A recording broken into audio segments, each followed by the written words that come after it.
Good evening, everybody. I would like to welcome you to the July 22nd School Board Trustee meeting. At this time, I'll call this meeting to order. And I need a motion to approve the consent agenda to start the meeting.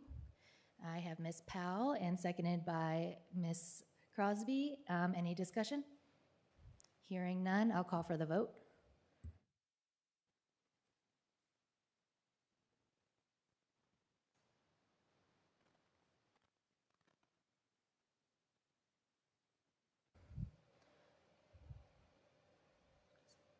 Motion carries 5 in favor and 2 absent.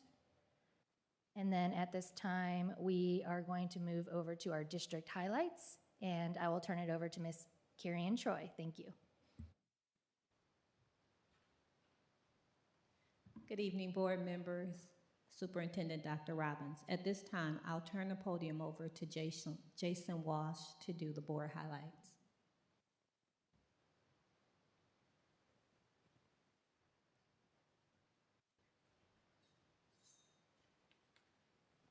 Good evening, School Board, Dr. Robbins, everyone. My name is Jason Walsh. I'm the Director of Fine Arts here at DD2. We've talked many times. One of the things we have been working on with the strategic plan that you guys approved in the spring is nationally there is a blind spot in fine arts instruction with our special needs students, special services students. And that is something it's just a hard thing to do. And we are fortunate this year, we are working on 2 new programs. We would be the only school district in the state of South Carolina to offer these programs with a group called United Sound. United Sound is based in Arizona. They are a national program whose sole purpose is to provide music instruction to special needs students. And we are operating in 2 separate programs with them. One of the programs works with high school students, and one works with middle school students. And briefly, just to explain how that works, at the high school level, students become sponsors for a student with special services. So, for example, if Dr. Robbins plays the saxophone in the Ashley Ridge High School Band, and I'm the special services student, he would sponsor me, and he would teach me to play the saxophone. So what would happen is there's groups of 3 students, and this will be happening at Fort Dorchester High School this year in the band program. So they'll have 3 students and the band director and the special needs teacher will partner together, and then the students will teach this student, and they'll rewrite the part for whatever they do. So Dr. Robbins plays saxophones. I can only play 2 notes. They've managed to get me to play 2 notes. So that's what I can do, and they rewrite their part so that during the concert, I sit next to them and I play my 2 notes when they come up in the music. So I get to do what I can do at my ability level, and I get to be a part of the Fort Dorchester High School Band. And so we're very excited to do that. It's a national program, and we've been trying for a couple years to get this happen. We're super excited about that. The second program is called Play With Us, but US stands for United Sound, and that is specifically for middle school students. And so they have, we will be purchasing instrument packs for all the students who are in our self-contained classes, because right now we're working very hard to get those students to push into classes and to participate in fine arts as best they're able. However, those students who are self-contained lots of times don't have that opportunity. So this is a program that they created where we buy instrument packs, and they have these unicorn teachers who are certified in both special needs and music. And so we buy instrument packs, and once a week, they will zoom in to the class, and those kids will now get a music class once a week inside their class. And so we're so excited. Again, we'll be the first school to try this in South Carolina, and school district rather, and I am super hopeful that this will spread all across the district, all across the state. So that is United Sound and what we're planning to do to serve our students this year. Thank you. Yes, Jason, thank you so much. That is so exciting. I can't wait to hear more from y'all about that. So awesome. Next on our agenda, we have public comments on agenda items, and we do not have any public comment on agenda items. So I'm going to move to the board chair's report. And I don't have a whole lot for you other than on Monday, August 12th at 12 p.m., we'll be meeting at McKissick Stadium, or McKissick Museum, I'm sorry, for our, the summer board advance. And then later we'll have that regular board meeting and our superintendent evaluation that same evening. So if you have any questions you've not talked to Ashley about, make sure you get things that you want on the agenda sent to her so that she can get with Dr. Robbins and add those to our advance workshop. All right, and anybody have any questions about that? Good, all right, so then I'm gonna turn it over to Ms. Powell for Policy Committee because we have our board committee reports. Okay, at this time, please take note of the fact that we'll have 2 policy meetings before election, and that will be on August the 26th and September the 23rd at 5 p.m. There will be no other meetings regarding policy until after the election. So those dates again, August 26th, September 23rd, and they're both at 5 p.m. This evening, we have several of our policies up for a second reading, and let me just go ahead and let you know, we do have our phone policy in place for the upcoming 24-25 school year. However, the state has not yet sent us what their expectations are, but when they do, we will make the adjustment as needed so that we fall in line with whatever their policies are. Okay, so. Ms. Powell, can I interject? Yes. Just real quick? Oh, I forgot. Yeah, so most of you know, I'm on the State Department's committee to develop the model policy. We had our first meeting last week. I shared with our team our district's policy, the work we've done, and the suggestion was when you all pass the policy is to do it such that allows for any modifications once the state board approves their policy. And so we're really close. There were a couple things that were question marks that we didn't have answers to that the state board's going to try to get clarification. One is what is meant by access, and the second thing is what is meant by, so the House version, Senate version, I get them backwards. One said the instructional day, one said the school day. There is a difference. The instructional day is bell to bell. The school day is when a student establishes that they're a student, whether they're at the bus stop, on a school bus, until they get off that bus or till they leave that bus stop. So waiting on clarification on access and school day versus instructional day. And then I do think that the one thing that we put out in our committee meeting was that we asked for the ability to make a little gray areas for local decisions, in terms of what access meant. So, again, when you pass the policy, just know that based on state board guidance, you can amend it without going through your whole first and second reading again. Okay, thank you, Dr. Robbins. Okay, our up for second reading, our policies are BCB, Board Member Conflict of Interest. Policy EBCB, Safety Drills. Policy ECAC, Vandalism. Policy EFE, Competitive Food Sales, Vending Machines. Policy GBH, Staff Participation in the Community. Previously, staff participation in community activities. That's just a change of wording. Policy GCI, Professional Staff Development.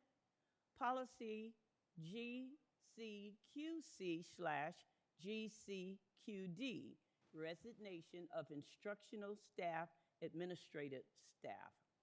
Policy IHAA, Comprehensive Literacy Education, previously known as English/Reading/Language Arts Education. Policy IKA, Grading Assessment Systems. Policy IKE, Promotion, Retention, and Acceleration of Students. Policy J, wait a minute, Policy IKE, okay, that's my glasses. Policy JICAR, student dress. Policy JICJ, possession/use of personal electronic devices, district-owned devices. Previously use of paging devices, cell phones in school. Policy JICJ/R, -R, possession, use of personal electronic devices or district-owned devices, previously use of paging devices, cell phones in school. Policy KA, school parent community relations, previously known as school parent community relations, goals/priority objectives. Policy KHC, distribution/promoting, posting of promotional materials. And then our new policy would be the sick leave bank. Those are what we have for second reading. Thank you, Ms. Powell. Coming from committee, I don't need a second. Do we have any discussion? Yep, thank you. I did have just a couple points, and I'm sure we've got thousands of viewers watching on this summer evening. But there are a couple policies I did want to highlight for folks that are paying attention to this stuff. Really good stuff, and so Ms. Powell alluded to earlier, and last board meeting, we just didn't have a long time to really talk about the policies.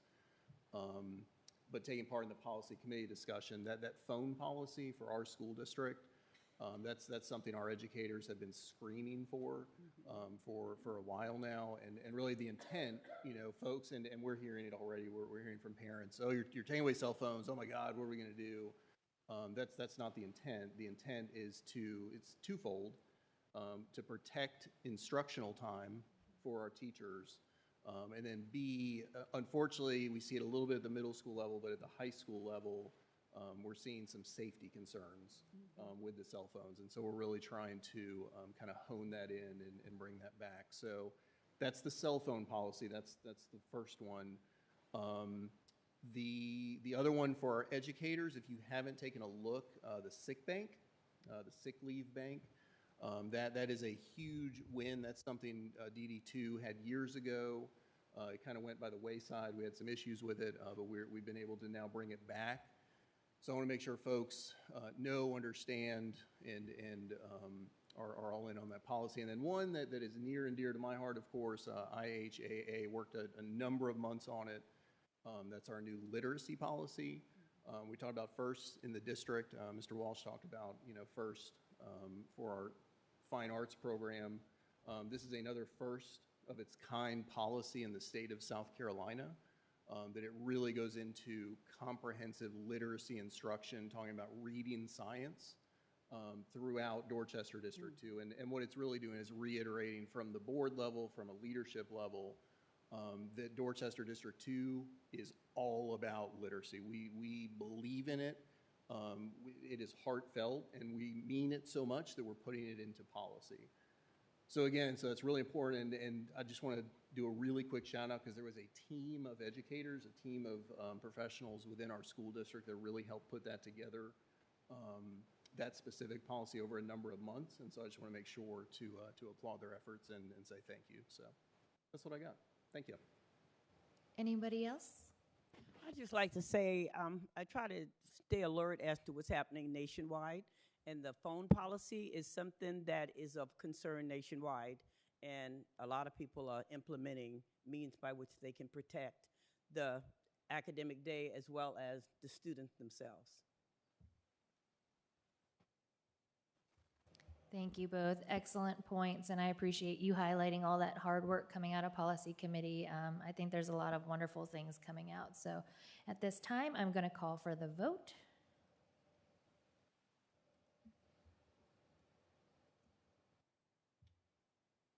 And we have 5 in favor, 2 absent.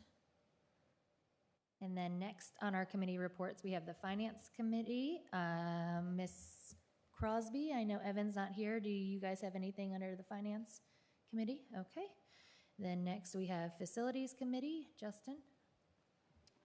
Nothing major. A lot of work going on at the schools. Obviously, a shortened summer for the facilities committee. I know, I think Mr. Farrell has got a report a little bit later, but as far as the committee, nothing that I've got. Ms. Hughes? All good? Thank you. Thank you both. And then next on our agenda, that brings us to the superintendent's report. So I'll turn it over to Dr. Robbins. And I did this purposefully. The first item is our facilities report. So Mr. Farrell is going to cover some of the things that is going on at some of our buildings. But before he gets to that point, you can come on up. This is separate from what was in our CPF plan, but we have a construction bid for the scoreboard at Fort Dorchester High School. It's beyond repair. The parts are so old, and so we went out and we went through the RFP process and did the competitive bid. We had a committee that evaluated those bids. We have money in emergency procurement to pay for this, for the video board. And so we looked at the bids. We took the low bid, the most responsive bid, and making the recommendation for the video board. So I have that for the board. We really need your approval before we can move forward with awarding the document to start the process. As it stands, the winning bidder is not, we've kept it somewhat, the cost factor is not in there because it's still not been awarded yet. We think that the construction timeline or the project timeline will get us close to the first football game, but it may be where we have to use the other scoreboard, at least in part, until we can get the new one completely done. But the nice thing about this one versus the one we did at Ashley Ridge is the structural steel. We will be able to use the same. We don't have to replace the structural steel girders in the Fort Dorchester one. So happy to answer questions. I know Kenny's here as well. Tina? No, we can't tell you the amount. I just wanted to make a clarification on the who. So we have 3 vendors listed there, and those were because we did a procurement to go out for a 5-year term contract. So this is an award for the 3 vendors that were selected under this type of procurement for us to be able to do any future projects for any video boards, external, indoors or outdoors. So that's the who for this 5-year term contract. Since, as Dr. Robbins said, we haven't issued the award for the Fort Dorchester High School scoreboard, we have not listed their name because that hasn't been out to the bidder yet, and we haven't gone through the protest period. So I just want to clarify that. Thank you. Thank you. Good evening. Well, hold on. It's been a- Hold on before you. Whoa, I okay. got a recommendation. Yeah. All right, at this time, do I have a motion to approve the recommendation made by Dr. Robbins? Okay, motion by Ms. Powell. Seconded by Ms. Hughes. Any discussion? Yes, I have a question. Upon evaluating the companies or the selections, did we look into the future, like the upkeep? Like if we're going to put sponsors on there, what is it going to cost to put a sponsor on there? That kind of thing. Are we allowed to get other people to put the sponsors, or does it have to come through them?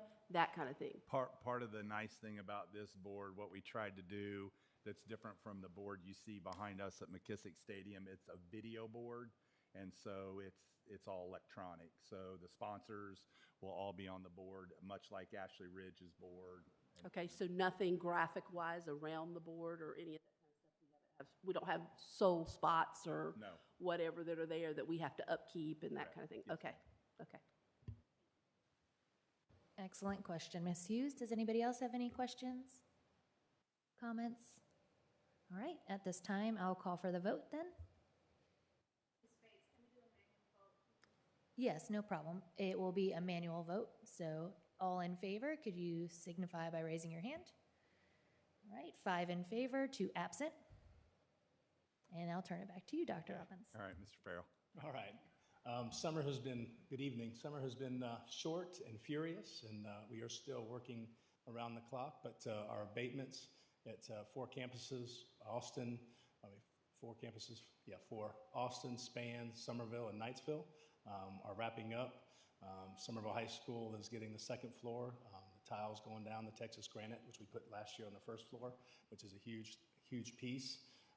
Then we moved to Knightsville. Knightsville, we've got the trailers ready for the new students. And then we have the renovation in the inside, the upper ceiling and lighting that we should be wrapping up quickly.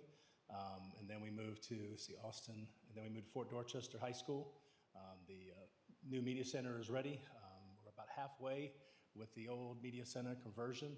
Front office, they say, will be ready in 2 weeks. So a lot of this is a game time plan, and we've repainted Span, we repainted Oak Brook, we repainted Austin Middle. Those are wrapping up and touching up. Span has got new air conditioning units going in, and we're wrapping up that project in the next couple of days. So we have been fast and furious and had a busy summer, and we continue to do that. So those are the big projects. I don't think I missed any big projects. So, any questions? Yes, I got a question. I got to get my mic over here so you don't have to squint to see me. Correct me if I'm wrong, but did Knightsville also not have an issue with air conditions? They are in the process of that as well. Okay, So so we the got- air conditions are being taken care of at Knightsville as well, because I thought there was a major issue going on with the, We had air conditionings, we had a roof, we had the there's floor. quite a few things Yeah, going on over there, but I just, Not as quite as much as we talked about, but that's in the process over the next. okay. I was just concerned about the air conditions. I just didn't want to have, because I know they were having some units real going in. issues with the units, a lot of the units being out or not operational correctly anyway. Crossing our fingers, because, we were hitting that time where, we had the Marsha O'Brien go out today, so, that's that time where they're being tested day in and day out, and so we're hitting those as fast and furious. So. Okay, thank you. And I did have another quick question, apologies, and apologies if I missed it.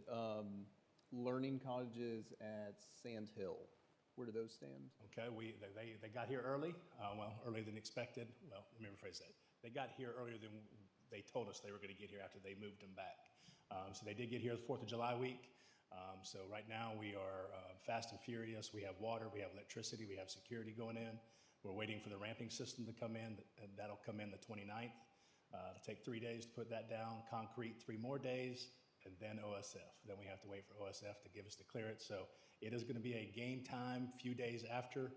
We've talked to Mr. Joy from day one about having Plan B, and Plan B is the trailers would be ready on the first day of school. Plan A is it's going to be close. You know how OSF's going to be, but right now everything in the perfect world, stars line up. The 8th, we could have them in there, but it could be the next week before we get them in there. Got it, thank you. Yeah, and Mr. Joy's tracking for a Plan B course of action for that situation. Also, I wanted to add, while Mr. Farrell's up here, so those are all the projects that are going on that are part of our TIF money and our 8% money. What I want to be clear about and just talk real briefly with you is we have not made that next real step into our referendum money. I know everybody is really excited when we passed the referendum in May, but there's a lot of things that had to take place before we could actually start to move forward. Now, the one nice thing that I've shared publicly is this board several years ago bought the blueprints to a building, so we have been able to work with the architect for the design and development before we went out to RFP for services. So the RFP for the Ponds project will be for the construction services. We also have an RFP out for construction management services because we have so many projects going on. There is no way that we can do this internally. And so those RFPs are out right now. And then thirdly, we'll have an RFP out that's a multi-award RFP for the wing additions at the high schools, at the middle schools, and some of these other locations, the gym addition at Somerville High School. Those will be multi-award RFPs. So you'll start to see things ramp up, but we haven't awarded the first project yet. And once that happens, our CART will start meeting, and then you'll start to receive updates and briefs from the construction manager once we procure those services. We just haven't done that yet because the shovel and ground stuff we're doing right now is with monies that's not referendum monies. So happy to answer any questions on that. I know it seems like we're in a little bit of a pause with the referendum, but some of you've been through this, so you know it'll start moving really fast once we get some of these permits approved and shovel hits dirt and ground.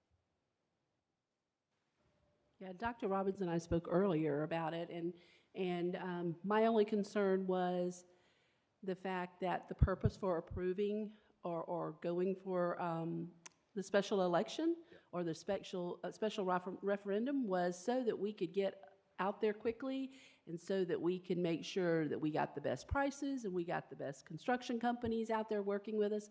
So, and he assured me that that was definitely going to happen. We all know there's a lot of groundwork that has to happen that we could not do or would not do because we didn't want to commit the financial part of it until we knew that it was going to happen. So I would just for me, I would just like to say that if you could keep us abreast on as things progress and the closer we get, maybe the awarding dates, if we know when the awarding dates are going to be, just so that we know and we can kind of watch that.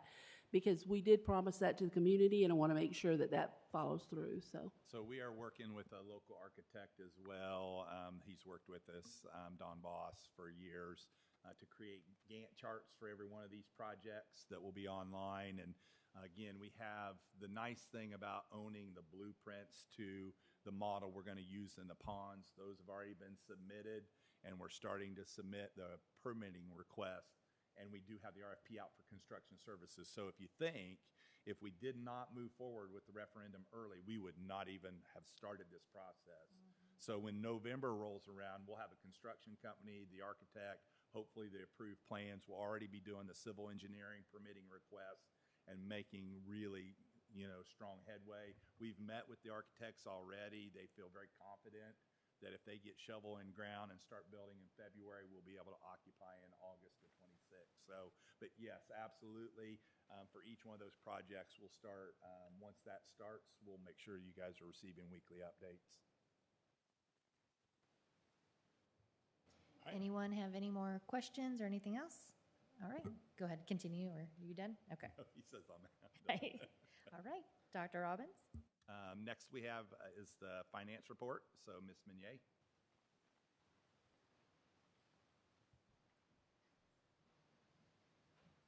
Good evening, board members. Dr. Robbins. This evening we are presenting our financials as of June 30th, 2024. I will say that these are financials as of July 18th. We are working in 2 years right now, so these financials only reflect the postings, as I said, through July 18th. We have goods and services that were received prior to June 30th that perhaps we haven't received our invoices until July, so we'll be posting those back into the prior fiscal year of 24, which we have here. And then we're also working in current year for all current year expenditures. So our assets as of June 30th, 2024, as of July 18th, we're at $106.8 million. Our liabilities and fund balance, so the liabilities you can see look higher than as of last year at this time, and they will keep going higher because, as I said, we will be putting some more accounts payable, we'll be accruing those expenditures back, and also for our salaries and wages. We have one more payroll, which is July 30th, for our instructional folks who work on contracts that are August through the following July. For this time frame, we accrue those salaries and benefits back. So we will adjust our liabilities a little further for June 30th, but at this time they were at $28.5 million.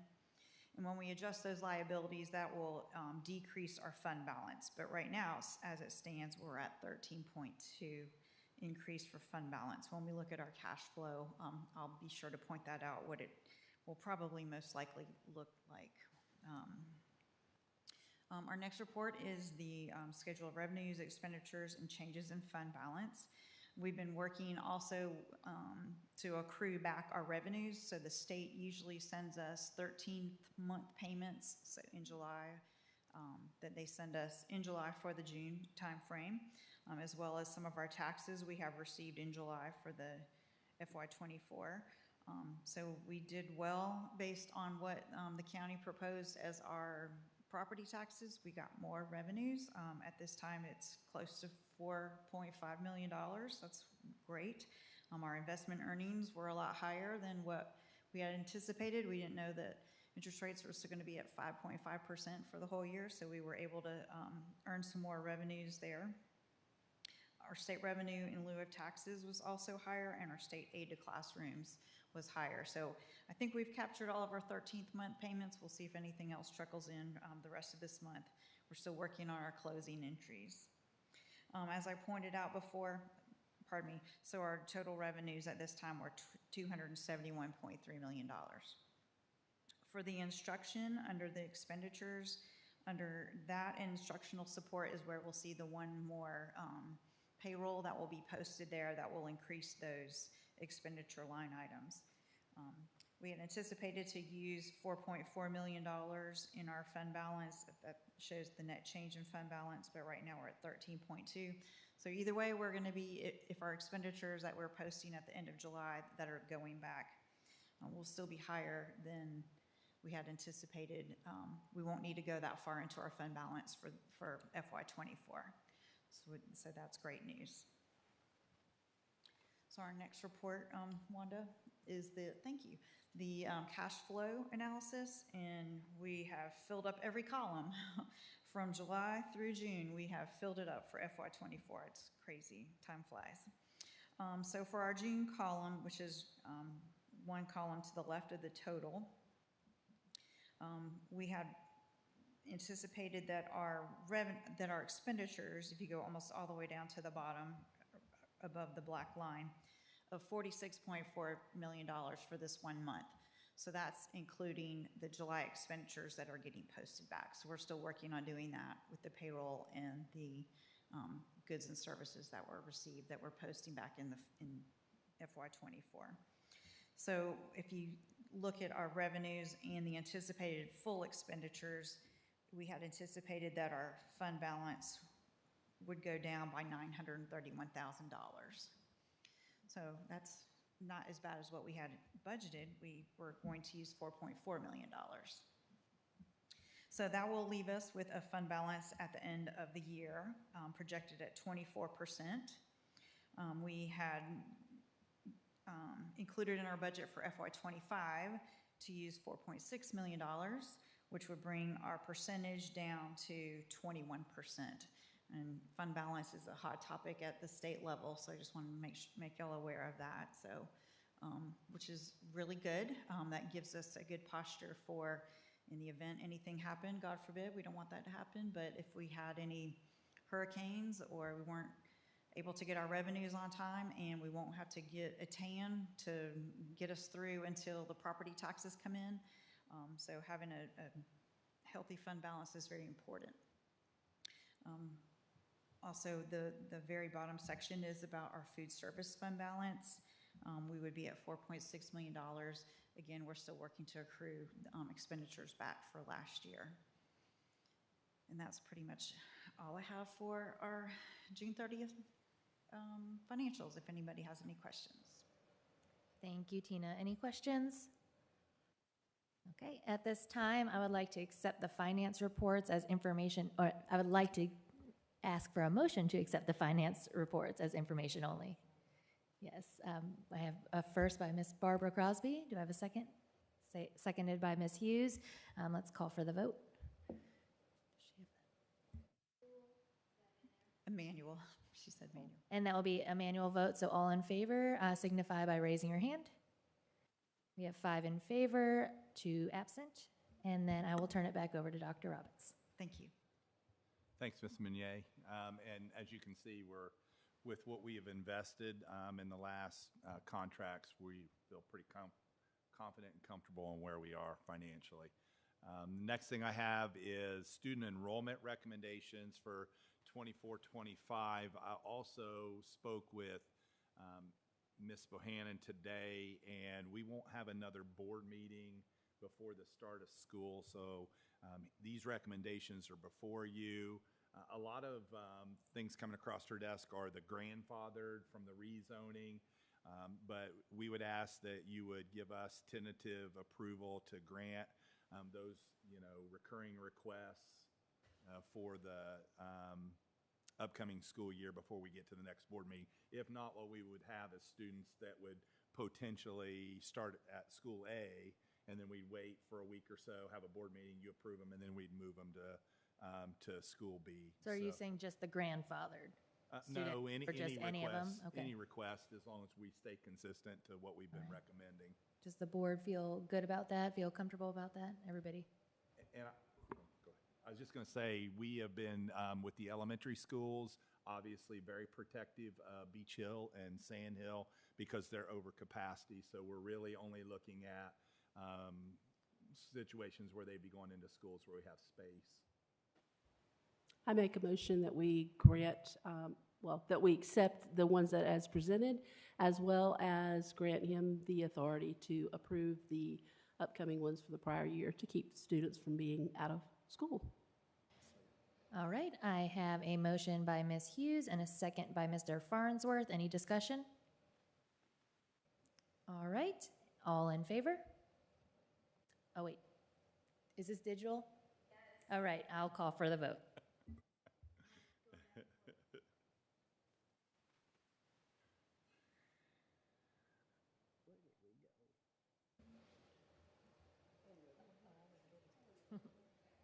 Thank you. Just go ahead and vote it. All right, I believe we have 5 in favor and 2 absent. And I'll turn it back over to you, Dr. Robbins. Thanks, Ms. Spates.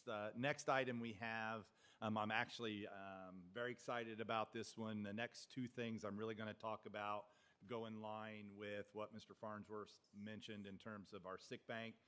But we have worked really hard for the last 24 months to come up with an idea of what we can do for our elementary teachers to give them back the gift of time. At least at the middle school with teaming and the high school with their early report time, they are able to do their professional learning communities relatively easily, but your elementaries are not able to do that. So we have a recommendation before you that we've vetted very thoroughly through that would allow us to have what we call a professional learning community Wednesday. Don't want to say an early release, because everybody naturally, their instinct is a half-day schedule. That's not what it is. We're just simply going to release the buses about 30 minutes earlier to allow our teachers to have that time to go into professional development, whether it would be data teams, faculty meetings, whatever it may be that typically requires them to stay past their duty hours so that we could give them back the gift of time. We're going to increase the school day by 10 minutes, which is back to our pre-pandemic timeline. Mr. Farrell's worked with Mr. Shope. They feel like the buses can handle that change without any impact to the middle school and the high school schedules. Obviously, on Wednesdays, it becomes much easier, but it's on Monday, Tuesday, Thursday, and Friday. The reason we changed this to begin with was because we weren't able to get our buses there on time. We're doing a really good job. I believe I talked to Mr. Matthews today, and I talked to Mr. Farrell in terms of staffing for the transportation department. So we feel like route-wise we're in a really good situation.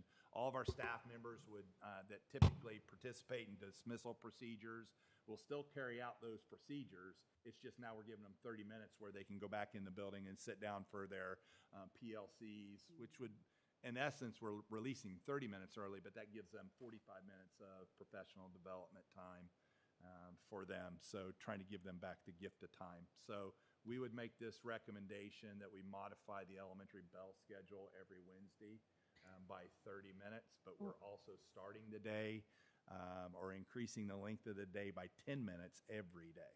So I have a question. So that's not going to be like half-day Wednesdays? That's going to be every Wednesday? Ooh, I hope our parents can keep up with that. yeah, every Wednesday. Can you talk more briefly on like the childcare aspect? Are we extending LEAP for that? Yep. So we will we'll extend the LEAP. That opportunity will still be there, especially for our staff members that take advantage of LEAP. So the LEAP program they'll have some expanded time for those kids. Now in terms of what we're doing with the after-school programs. You know, we need to vet this with them to make sure they understand what we're doing. Really, to be honest with you, we'll be able to take it a little slower during release time with our bus routes, and so that 30 minutes all of a sudden shrinks down to about 20 minutes, and it really becomes pretty nominal at the end of the day. But in terms of internally on what we're doing, yes, the LEAP program will be expanded as well. Trying to think if I've missed anything else. Now, I have another question, please. Yes, So ma'am. on the early out days, they still get out at 11? Yeah, this doesn't have anything to do with the Early hours. required early release days that are required by the state. They still get out at 11 o'clock. This is something completely separate, and it's only for the elementary schools. All right. So I do have a question. So with the LEAP program, have they been approached at least to make them aware in advance? Yes, ma'am. They were part of the conversation, as well as our principals. I have Ms. Barker, our Chief Academic Officer, out here. She can probably help you answer any other questions you might have. Pardon me? I do want you to vote on it, yeah. Yeah. Probably All right. Well, at this time, I'm going to ask for a motion and see if we have a motion. I'll make the motion. Motion made by Ms. Hughes. Do I have a second? Y'all second it. Seconded by Mr. Farnsworth. Okay, any discussion? The only comment I would say, especially on the earlier release, is communication. It doesn't seem like a big change, because I think for our educator community, it's probably not the end of the world. We have LEAP, we have all those programs, but for our parents, 30 minutes in childcare probably changes a lot once a week. So the They'll be earlier, the compensated. better the communication on that change, the better. And again, I know you already answered this, but just to reiterate, this is coming from principals, like they've signed off, they've bought off on it. Did this come out of the teacher recruitment and retention task force, if It I'm not did. mistaken? Okay. It did. And just to piggyback off of Mr. Farnsworth's question, and just for my own clarification, from my understanding, I thought that parents weren't going to have to necessarily pick up their kids or the buses. They could utilize the LEAP if it's needed. Like they don't want, if they're not home at that 30-minute earlier mark, they can utilize LEAP, or if they already did LEAP, they'll go just the LEAP a little bit earlier. I just want to make sure that people understand that we're not leaving them high and dry, and that they do have somewhere their kids can be. So here was the conversation, and we kind of met in the middle on this. Typically, when you do an early release or a delayed start program, you run the buses and the car rider lines early, and the reason you do that is because it just allows you to maintain that same operational pattern. But we also understand that when you do that, you also can create some issues with those parents who may not be home, whose students are riding the bus, or who may not be able to get there because they're picking their kids up after they get off work, and they aren't the ones that show up at 11:30 or 12 o'clock to get in line in the car rider line. They actually come when school's getting out. And so that's where we'll have a provision for a little bit of expanded services. We felt like doing it this way, we would get more kids off grounds and less students remaining behind for us to try to figure out how to supervise, versus if we waited until normal time for car rider and the bus routes, and then we would put all those kids into a media center, a cafeteria, the playground. It just reduces that number of students that we have to consider for alternative supervision. So if that's the case, we will have alternate supervision opportunities for them. It just won't have to be the whole school. Like, what if they only have to utilize like that 30-minute difference? Because like, I know you and I have talked about this at a private school that I used to substitute teach at. They didn't have the bus issue, so that is a different issue about picking kids up and dropping them off earlier at school. But they do an early out every Wednesday, and most parents utilize pickup and pick up their students. But for those who can't, they offered GAP, which was our LEAP program, free of charge for that 30-minute or hour difference that they dismiss kids every week. So if they only need let's say their work has worked out where they can pick their kid up at 2:30 from elementary school every day, but this time, like, they're not going to be home, they're not going to be able to pick them up, can they utilize it for 30 minutes? Is there, Yeah, there'll is be that no something? charge. Yeah, there'll be no charge. And at no charge, okay. Yes, yeah, because they're still working. Yeah. All right. It's good questions. Yeah, they're still being compensated, for their time they're serving on the job. We are working on a press release. We're going to put out 3 bullet points tonight after the meeting, if this is approved, and then we'll draft. I met with PIO before this meeting. Then we'll draft a more comprehensive press release to go out to our families, and it'll be ready for facts and fees, and we will, not just one time, we'll continue to hit this over and over and over again until it becomes culture. Yeah, I definitely am with Farnsworth, Mr. Farnsworth, sorry, on the fact that we definitely communication, Absolutely. that our parents understand this, know this, are constantly reminded. I mean, I remember even the first time I dealt with it, I was like, oh my gosh, it's Wednesday. Yeah. And, so I think it's really important we continue, like, especially for the first quarter, like, just reminding people, send out text blasts, like, on that Wednesday to our elementary schools, like, hey, reminder, it's early out if you'd like to pick up your kids. Yep. If not, remember. And is there something for them to sign up if they're going to have to utilize it for that 30 minutes? Say, like, Yeah. we're not going to be able to do that? Okay. All right. Any more questions? Go ahead. So in my head, I'm trying to visualize to make sure that we have enough adult coverage. When I say adult, whoever the leaders are for the after-school program, because I'm not sure if they always have enough according to guidelines to make sure.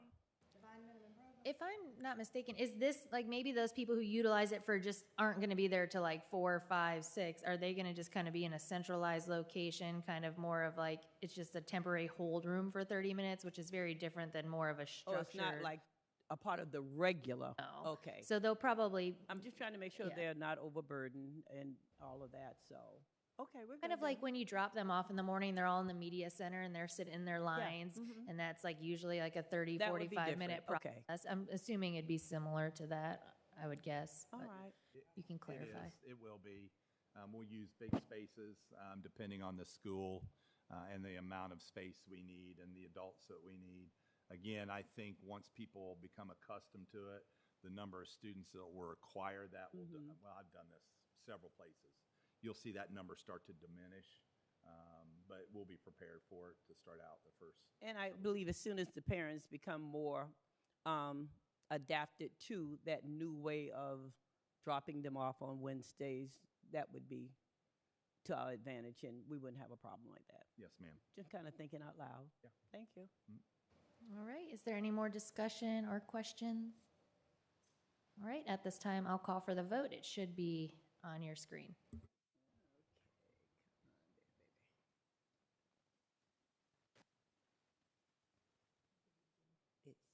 Come on, stop. All right, motion carries 5 in favor, 2 absent. Okay, the next thing I have tonight is your personnel report, but before I make a recommendation on the personnel report, I wanted to give you an update on our recruiting and retention task force. We had our 3rd meeting last week. This group has been very dynamic. We kind of take about 10 to 15 minutes to get going, and the next thing you know, it's an hour and a half later. But we'll have a more comprehensive report for you probably in the next couple of months. But I wanted to share some highlights. Right now what we're doing is we're identifying the main things that we think we can potentially accomplish. We're assigning responsible parties for that, and then timelines so that we have a measurable metric on what's taking place. But just some things that we're already in action that were brainstormed by this group, and the board's already supported. One, obviously, with salary increases, the retention stipends. You just approved the early release Wednesdays, giving back the gift of time. The employee sick bank, I've worked with our teachers forum for 2 years to try to get the employee sick bank back. I'm so excited you guys approved that in policy. I actually went down The Teachers Forum has a retreat every year where they brainstorm for the upcoming year, and I visit them, and I shared with them that that was going to be on the agenda tonight, and we've talked about that quite a bit. We have, Kim Koffel and I have been working together. We have a potential partnership with the YMCA to provide cost sharing for memberships for our employees. The chamber business partnership branding. Right now, we have minimum of 25 groups that already offer educator discounts. And so one of the things that we talked about in our last task force meeting was a way to brand this, because we all know that 90% of people are not going to walk into a business and say, do you offer an educator discount? They just aren't going to do it. But if we come up with a storefront branding way that as you walk into that business, you know they offer it, and then you go to the counter and you just show your ID, that takes some of that away from the employee to actually make the ask. So I think Dr. Leviner shared with me at the last meeting that I wasn't even aware of, that Hanger Outlet, Under Armour, offers a 15% discount. So there's so many of these things, and what we're trying to do is capture it and include it in our induction program, and then create cards for our employees so they see what that is. The other really neat idea that we discussed was a QR code that would take you straight to our website and give you a comprehensive list of all of our partners that we have. So again, a lot of great things taking place. Some things that we're working on right now is brainstorming workforce housing. We are working on a trip up to Fairfield County where they were finally able to establish workforce housing for educators. It took them nearly 6 years to accomplish it. So we've had some early discussions with county officials about it, and we want to go up and talk about the ins and outs of some of the things that they've done, but also mortgage companies and a lot of the other things that'll help us recruit and retain employees in our community. So it's been a fascinating group to work with. They're very motivated when they get together. Now it's about tailoring it down and having measurable metrics of things that we can accomplish and package and share with our community and with our employees of our district, which numbers almost 4,000. So, but I'm happy to answer any questions. Ms. Powell's on the committee. Ms. Koffel's on the committee. Ms. Myers on the committee. So I'm sure they could fill in any blanks or answer any of your questions that I might not be able to, if you have any. I believe also the branding is terrific for our community because it lets the community people, parents, et cetera, know who is being very supportive of our teachers in the time that we're living in now. And I think that's super important. So they're getting free advertisement, and we're thankful. When you say branding, do you mean like a window decal that's like, hey, we have a teacher discount? That's cool. I like that idea. That's a really neat idea. Something small and storefront. Anyone else? Well, I thank you for that, Dr. Robbins. I think that at our board advance, teacher recruitment and retention and figuring out new ways to continue to show our people that they're appreciated and valued and important is something that we're all probably going to be eager to discuss more. But I appreciate what you brought to us so far. Thank you. And then the next thing I have, obviously, is the personnel report and recommendations. I met with Mr. Matthews. We talk almost every day right now as we're getting ready for the start of the school year. We're in the 50s right now in terms of vacancies. Last year we were at 75 and at this time of the year, and I will tell you that proportionately that's even smaller because we have more staff members because we have more students this year. So I'm very proud of our personnel team and the recruiting that's taking place right now. It's spread out amongst, all three levels, but we're in pretty good shape in terms of recruiting, and they're signing them up and onboarding them every single day. So, but that's your report, and again, happy to answer any questions in terms of our vacancy situation. And I was very impressed with some of the innovative ways that they're recruiting. So I said, great job, team. All right, board members, those recommendations and resignations should have been in your packet. So if everybody is okay with doing those in open session, I'll move forward and ask for a motion to approve. I'll make the motion to approve as presented. Yes. Okay, I have a motion by Ms. Hughes and a second by Ms. Powell. At this time, I will, oh, is there any discussion? I'm sorry. We already had the discussion. At this time, I'll call for the vote.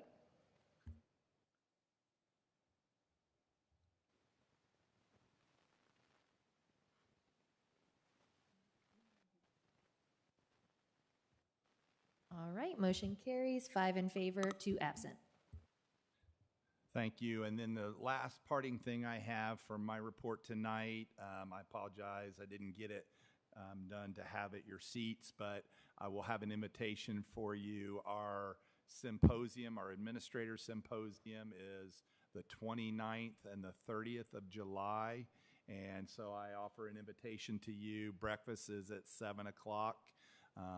You're more than welcome to join us. The first half of the day is training. There'll be an opening presentation by a couple of us, and then we'll have breakout sessions.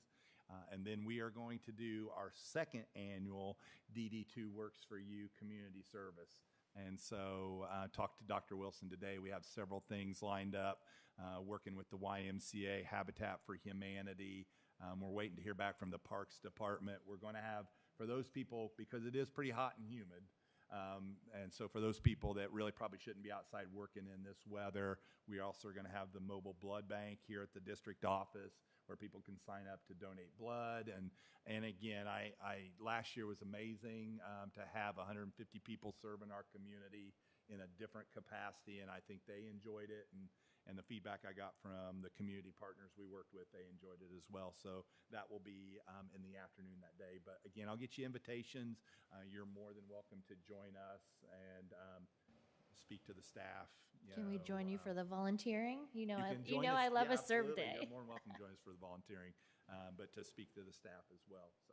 Can I, and on that note, I know we'll get the invitations, but this is for Wanda. Can we get a huge favor if you can send those to us in a calendar invite? Yeah. That and convocation. Yep. Get both of those on the calendar. Thank you. And that's all I have tonight. Thank you. All right, thank you, Dr. Robbins. I appreciate you. Lots of great information. Next on our agenda, we have our public comment on non-agenda items, and we do have several of those. So first up, we have Sam Richardson.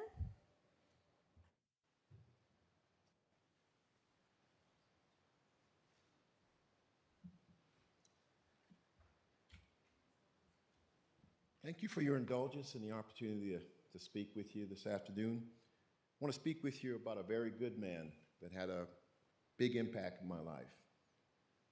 Charlie Studemeyer was my principal at Somerville High School. I'm a graduate in 1985. I had a particular set of circumstances, though, pretty complicated. I started on a football team, but I was also the executive commander in the ROTC program, the Navy ROTC program. And so I had some demands on both sides. At the time, I believe I was one of the few that was able to do something like that, so the schedule was pretty challenging. He was able to motivate me in terms of being able to work through some of the complicated issues surrounding that. On the ROTC side, he was able to tell me some professional development things that followed me into adulthood, and I'm a retired lieutenant colonel as a result of that, United States Army. On the football side, the recruiting process was pretty complicated. I was a country boy from down in the County Line Road area, and I didn't know anything about being recruited, know anything about it. He walked me through that process.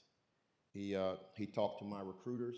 He talked to me about maintaining my good academic standing and what that would mean to me, what schools offered what particular subjects and how that would benefit me. So I will tell you that even now, he offers me mentorship from that time. He has been a standing influence in my life for my entire life. And it'd be an honor if you consider naming the school in his honor. He's been a good man and a resource to many people here. Thank you. Thank you, Mr. Richardson. Madam Chair, just a point of personal privilege, and I'm not going to reply to Sam's comment, but Absolutely. since he came up, if you don't mind, Sam, I just want to say thank you. Most folks don't know, but Sam is our deputy sheriff in Dorchester County. The partnership, I want to say specifically for the county, from the sheriff's office and the school district, this year, the past couple years has been unbelievable. It has been light years above what I've seen in the past. And so since you're here, I just want to take a second and say a very, very strong thank you, not only for what you do, but for that partnership.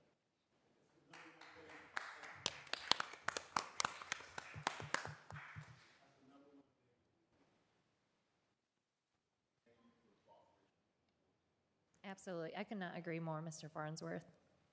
All right, next for public comment, we have Jimmy Tupper.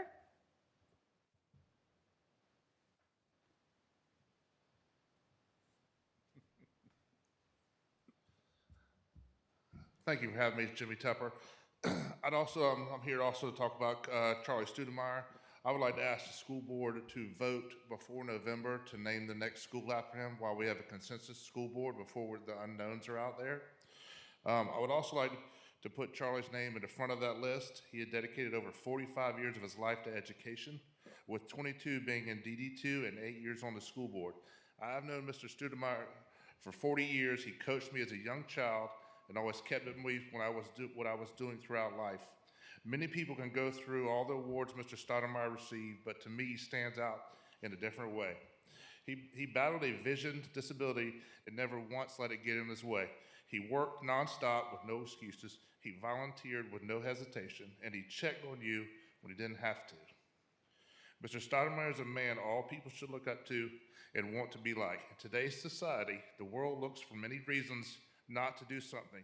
And then you have a person like Mr. Stoudemire, who has a disability and never let it get in his way of 45 years of public education. Thank you. Well, thank you, Mr. Tupper. And then the last person we have is Joy Patterson.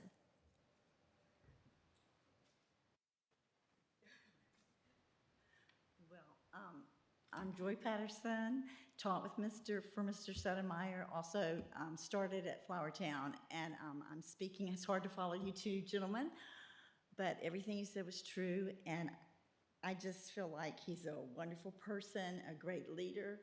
He inspired our teachers, our students, the parents, always had an open door policy. He would expect a lot of you, but you knew he loved you and he wanted you to do your best. Everyone did. And I just think of all his service and his time that he's put in, a school in his honor named after him would be wonderful. So I hope I'd like to do that. Help. Thank you so much. And Ms. Barbara, yes, you may speak. I want to thank all of you for coming and speaking up for Charlie tonight. Charlie's the one that got me into this position I'm in, so I don't know if that's good or bad. Charlie, it was Gail and I, when Charlie came and recruited us, right? Yep. And I appreciate him for doing that. But a lot of people don't know about all the things that Charlie has done, like even in a different district, he would take young men and he would mentor them, and he would take them aside and keep them out of trouble. I mean, of course, back then things were different, but he would find out one of them was down at the corner or down at the street or something. He'd go down there and get them, bring them back to school. I mean, he cared about the kids, and he does care about kids. And I know that there will be other nominations. I understand that. But I do appreciate you coming out tonight, and I'd appreciate the public's consideration on naming that school after him. All right, thank you, Ms. Crosby. Next on our agenda is executive session, and we have nothing for executive session today. So last, I need a motion to adjourn. Right? Where's Evan? I'll make the motion. Evan's not here. Like, did I miss something? Everybody's waiting. All right, I have a motion to adjourn by Ms. Hughes. Do I have a second? Seconded by Mr. Farnsworth. Any discussion? All right, hearing none, I'll call for the vote.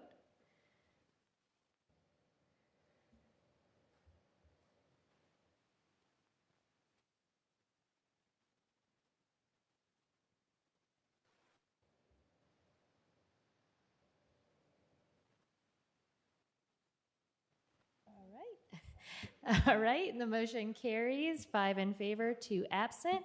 At this time, the meeting is adjourned.